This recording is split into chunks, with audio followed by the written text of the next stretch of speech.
Ladies and gentlemen, distinguished speakers,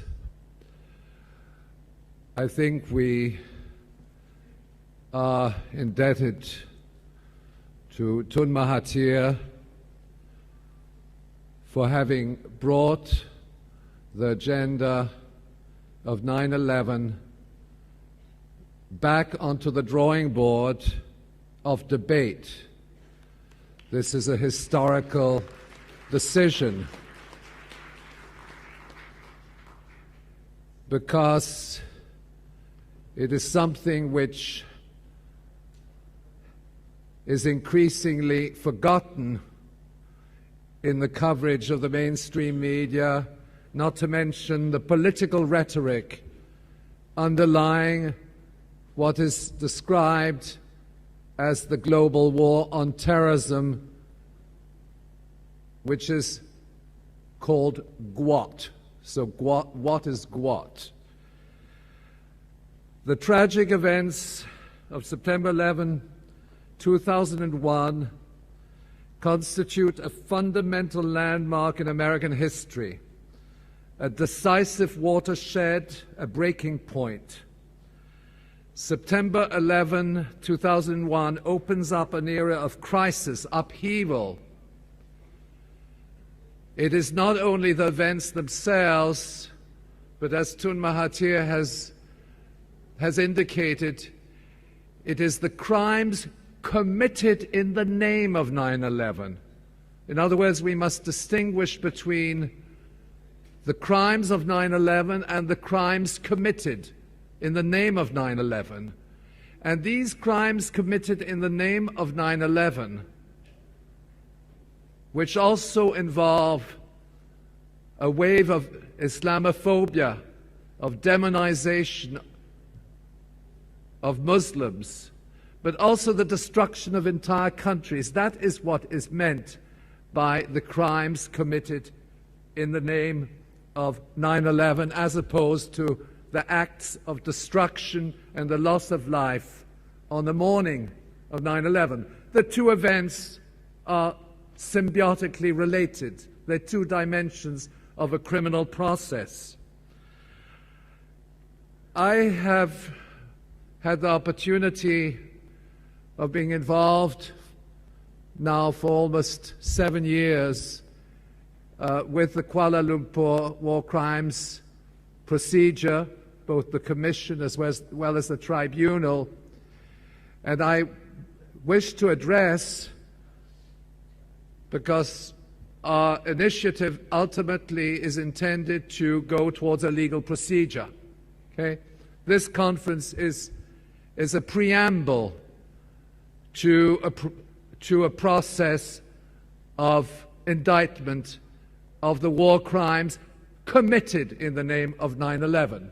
And these war crimes committed in the name of 9/11 are crimes against civilization. They're far-reaching because they involve the declaration of at least 2 major war theaters, one of which was Afghanistan, declared right in the wake 3 weeks after, 3 or 4 weeks, 26 days after the event. And then you had, of course, Iraq. And in all of America's initiatives, its military initiatives, 9/11 has been the pretext and the justification on humanitarian grounds for going after the terrorists. Okay? Notwithstanding the fact, known and documented, that Al-Qaeda is made in America. Please understand, Al-Qaeda is an intelligence asset of the Central Intelligence Agency. It is an instrument.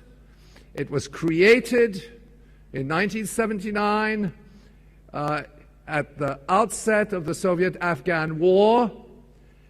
And if you look at the history, you realize not only that Al-Qaeda is a creation of the CIA, but Al-Qaeda remains an instrument of covert warfare in different parts of the world. Al-Qaeda are the foot soldiers of NATO and the Western Military Alliance in places like Syria and Libya, to the extent that realities are twisted upside down. I started my research on 9/11 on the very day of 9/11 in an article which was called "Who is Osama bin Laden?"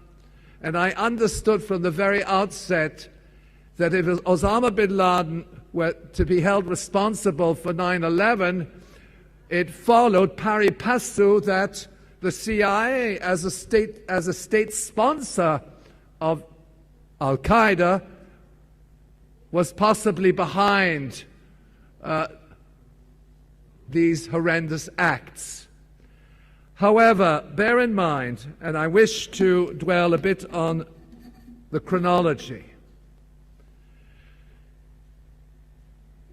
On September 10th, talking about technology, on September 10th, according to Dan Rather, CBS News, Osama bin Laden was in a military hospital in Rawalpindi, Pakistan. Now, Rawalpindi is a military city, headquarters of the Pakistani military and intelligence. It's a place which is swarming with US military advisors. You do not enter the urology ward of the Rawalpindi military hospital unnoticed.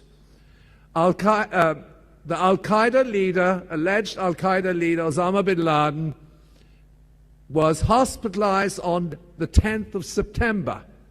Now, following Richard Gage's presentation, we should beg the question, how on earth did bin Laden coordinate these attacks from his hospital bed in the urology ward of the Pakistani military hospital, from his laptop, presumably? I suspect that they had Wi-Fi connection in the hospital, but this particular event, which was reported by CBS News, is crucial in understanding the chronology. Because first of all, he was hospitalized on the 10th, which assumes that he was probably released the day after, okay? You don't go into a hospital, come out. Released the day after, so that the question is, first of all, how could he himself have coordinated these attacks? And secondly, his whereabouts were known. And Donald Rumsfeld made the statement, and I cite textually, "We don't know where he is. It's like looking for a needle in a stack of hay." Hello, Donald Rumsfeld. Osama bin Laden was in a Pakistani military hospital. Pakistan is a close military ally of the United States of America. The United States of America has an intelligence and military mission right within walking distance of the hospital, and you are telling us that you don't know where bin Laden was on September 11, 2001. And he certainly was not in Afghanistan, he was in Pakistan. So that is one important element in the jigsaw. Now let me get back to the chronology of 9/11. I'll start later in the evening. We've discussed the earlier part, the morning, but the evening is very important. On 9:30 p.m., a war cabinet is formed. There was no war cabinet. They create a war cabinet out of thin air. Early in the morning, CIA Director George Tenet confirmed, that was in fact at 11 in the morning, he said Al-Qaeda is behind it, okay? Now, he had absolutely no evidence as to who was behind it, but he said Al-Qaeda was behind it, and the media response immediately on the morning of September 12th was to discuss who are the state sponsors of this attack. So first of all, Al-Qaeda is held responsible with absolutely no evidence. And then at 9:30 in the evening, the War Cabinet meets and the global war on terrorism is officially launched. And there is an official declaration of war against an impoverished country in Central Asia, namely Afghanistan, which allegedly attacked America on September 11, 2001. Now, this fact is also something which the media, the analysts, or even the politicians have chosen to ignore, because both official statements as well as Western media reports say we will not make any distinction between the terrorists and the state sponsors of terror. And it was assumed that Al-Qaeda was supported by a foreign government, namely the government of Afghanistan, which the United States refers to the Taliban, okay? The Taliban. And George Bush, during his election campaign, thought the Taliban were a rock group, but that's another matter. But what I'm trying to suggest here is that the War Cabinet at 11 o'clock at night took the decision to declare war on Afghanistan. The following morning in Brussels, and if you bear in mind jet lag, time difference, virtually the Atlantic Council met in Brussels on the morning of September 12th, local time, and took the decision to invoke Article 5 of the Washington Treaty, which states that an attack against one member of the Atlantic Alliance, namely NATO, is an attack against all members of the Atlantic Alliance under the doctrine of collective security. And what was implied by a tentative decision on the morning of September 12th by NATO was that the so-called Atlantic area was attacked by a foreign power, which was unnamed, but it was understood that it was Afghanistan. Okay? Now, by no stretch of the imagination, irrespective of our understanding of the events of September 11, whether we believe the official story or not, but under no stretch of the imagination was there any evidence that Afghanistan had attacked America. But in terms of legal decision-making, both the War Cabinet on September 11 at 11 o'clock at night, followed a few hours later, a.m., in Brussels, European Central Time, took the decision to wage war on Afghanistan based on Article 5, and they took on. I'll read a section of the resolution. If it is determined that the September 11, 2001 attack against the United States was directed from abroad against the North Atlantic area, it shall be regarded as an action covered by Article 5 of the Washington Treaty. Okay? So that NATO essentially declares war, at least tentatively declares war, against Afghanistan, which is a criminal act, a violation of international law, in the name of 9/11 on the morning of September 12th. Bin Laden was not in Afghanistan, he was in Pakistan, but also on the morning of September 12th, General Mahmoud Ahmad who was the head of Pakistani's military intelligence, the inter-services intelligence, was in Washington, happened to be in Washington. It's a long story. I outline this in my book, which incidentally is available at the desk, America's War on Terrorism, that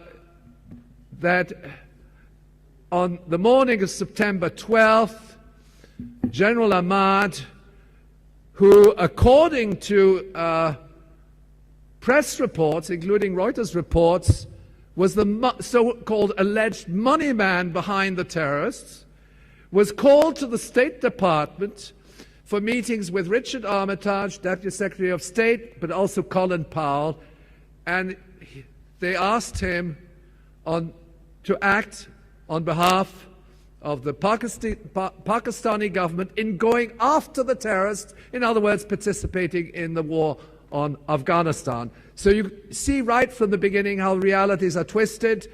The money man behind 9/11, the alleged supporters of Al-Qaeda, which is well documented, ISI, but also in liaison with the CIA, are invited to participate in the global war on terrorism on the one hand, and Afghanistan is accused of attacking America. Okay? I didn't see in any of the images Afghanistani planes coming and attacking America. But that is what is implied by the invocation of Article 5. Now, from September 12th onwards, several important events occurred. The Afghan government, through diplomatic sources, contacted the Bush administration on 2 occasions, saying that if there were any evidence, preliminary evidence, to the fact that Osama bin Laden were behind these attacks, they would gladly remit Osama bin Laden to the U.S. justice and law enforcement apparatus. Okay?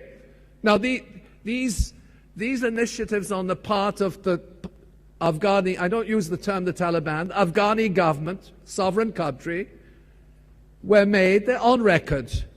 And George W. Bush responded, we don't negotiate with terrorists. Okay? They brushed off the initiative of the Afghan government to deliver the alleged terrorist to U.S. justice, but no negotiations ensued.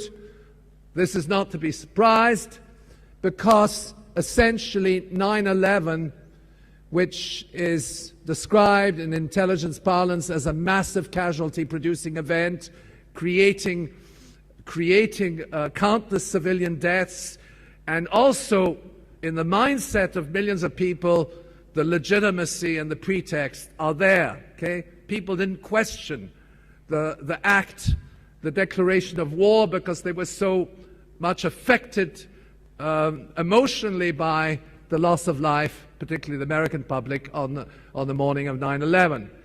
But essentially, what is at stake is that 9/11 was the trigger mechanism for the installation of the global war on terrorism, and the first stretch of this global war on terrorism was Afghanistan. Now, bear in mind, I don't know how many months it has taken to organize this conference. Flashback to 2001. Anybody who has a minimal understanding of military planning or conference planning will tell you don't organize a large-scale theater war thousands of miles away in Central Asia in a matter of 26 days. Okay? Impossible. From the 11th of September to the 26th to the 7th of October, 26 days, you do not put together the logistics of a major theater war, invasions, warplanes, naval deployment, and so on and so forth, going after Osama bin Laden, allegedly in the Tora Bora Mountains. In other words, and there were press reports to that effect, this war was in the final stages of preparation prior to the advent of the 9/11 attacks. And that's absolutely fundamental. But the military analysts, again, the same as the official investigators of the causes of the collapse of the towers, didn't come to the most obvious conclusion, hey, hello, you don't plan a theater war in 26 days, okay? Let alone an international conference on 9/11, which we've been planning for months, okay? So that the war on terror, the war on Afghanistan was in the pipeline well before 9/11. 9/11 was the trigger to wage this war, and this, again, was something which was withheld from the broader public. People didn't beg that question. Now, on the morning of September 12th, 2001, when the Atlantic Council met in Brussels, they indeed invoked Article 5 of the Washington Treaty, collective defense. It's an act of self-defense to go and attack Afghanistan, but they said we must have proof that, in effect, that both Al-Qaeda as well as Afghanistan were behind this attack, and they, in a sense, requested the U.S. State Department to follow up on that, and the State Department appointed, a few days later, an individual called Frank Taylor. Now, Frank Taylor was a senior U.S. State Department official. He was entrusted with writing a brief. He was a consultant to establish whether the U.S. had been attacked from abroad, okay, which is the legal term of Article 5, whether the United States had been attacked from abroad, which visibly anybody who had looked at the images say, no, it hasn't, okay, whatever one's interpretation of these events. And so that U.S. Ambassador at Large, Frank Taylor, briefed the North Atlantic Council.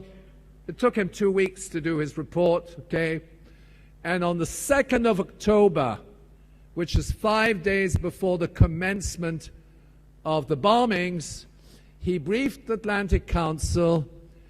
The Atlantic Council had already ordered the deployment of large-scale weapon systems to Central Asia, even before 9/11. But on the 2nd of October, he handed his brief to NATO, and this brief, to this date, remains classified. It was never released either to the press or to any, so that when Secretary General Lord Robertson summarized the substance of the brief, but he didn't say, but the brief was never published. We intend to get hold of that brief. And he then said on the morning of October 12th, yes, we now confirm the decision that we took on September 12th to attack Afghanistan and to initiate the global war on terrorism.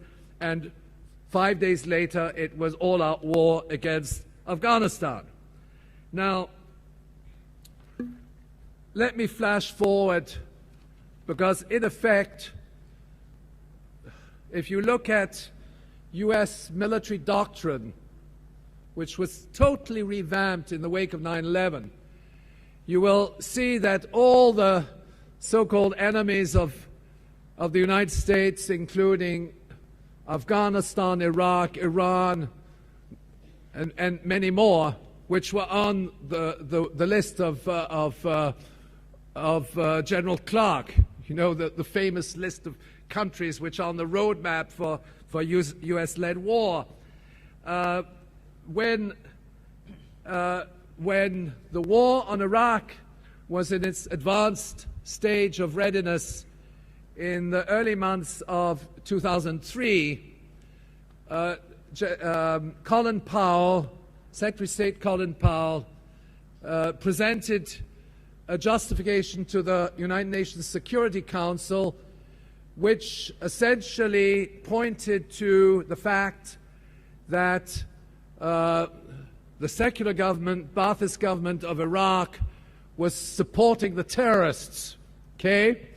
And he presented this based on an intelligence report allegedly prepared by British intelligence, but in fact it turned out that this report was a fake report which had been prepared by public relations officers in Tony Blair's office. It actually, we've investigated, it was actually copied off the internet, okay? And that was used as a pretext and a justification to trigger a war on Iraq, the weapons of mass destruction, but also the fact that the government of Saddam Hussein was supporting Al-Qaeda affiliated organizations in northern Iraq. So that there again, the fabrication, the underlying fabrication that Iraq is a state sponsor, was a state sponsor of terrorism. In fact, the only state sponsor of terrorism is the United States of America, because they created that. They created the Al-Qaeda. Now, I will skip forward.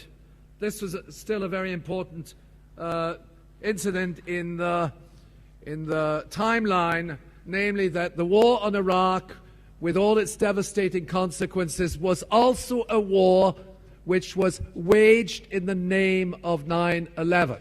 It was waged in the name of 9/11. And that's why 9/11 truth is so important, because without 9/11, the whole construct collapses like a deck of cards. Their military doctrine, if you look at military documents, you'll see the extent to which 9/11 is embedded in, and is a criterion for decision-making. Now, let's go a little bit forward. I will try to complete it. Yeah. Iran.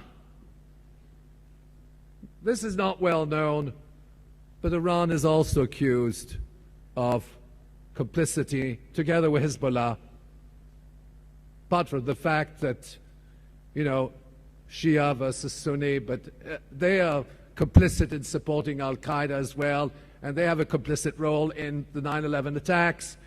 And undoubtedly, at one point, this is going to be used, or it might be used, by the Obama administration as a pretext, as some other fabricated pretext to wage a broader war in the Middle East. And in December of 2011, it's rather recent, the Islamic Republic of Iran was condemned by a Manhattan court in a civilian suit by the alleged victims of 9/11 for its alleged role in supporting the 9/11 hijackers. And this court judgment, which took something of the order of 6 years to achieve under the U.S. District Judge George P. Daniels, ruled that Iran and Hezbollah materially and directly supported Al-Qaeda in the September 11, 2001 attacks and are legally responsible for damages, etc., etc. The irony is that President Ahmadinejad, who is himself has an engineering architecture background, when he made a statement to the United Nations Security Council, actually more or less endorsed the position of architects and engineers for 9/11 truth. All of this points to endless fabrications, criminal fabrications, to use 9/11 mythology as an instrument not only to demonize Muslims, but to wage a war of conquest. I should emphasize that the demonization of Muslims has to do with the very simple observation is that 3/4 of the world's oil and gas reserves happen to lie in Muslim lands. Okay? And that the region between the tip of Saudi Arabia and the Caspian Sea basin has 60% of global oil and gas reserves.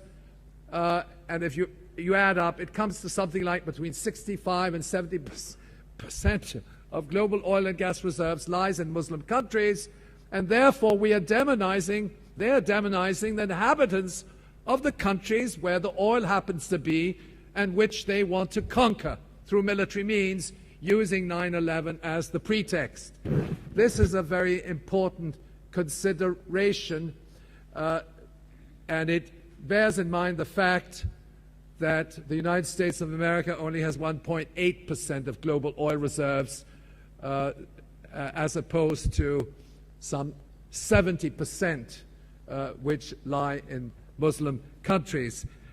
We must, and I'll conclude, we must understand that the criminal project of waging war in 9/11 is a crime against civilization. It's a war crime, but it's also a crime against civilization. It is a pretext for ushering in an Orwellian police state apparatus in most Western countries, in legalizing extrajudicial killings, in legalizing torture. But at the same time, it affects the human mindset, human consciousness, comprehension, the ability to establish ties of solidarity with one another in a multi-ethnic global community. And this is a process also of political indoctrination, of brainwashing, and people's capacity to think independently and analyze world events is affected. And ultimately, what we have to do is to break this consensus, which is a very fragile consensus, that 9/11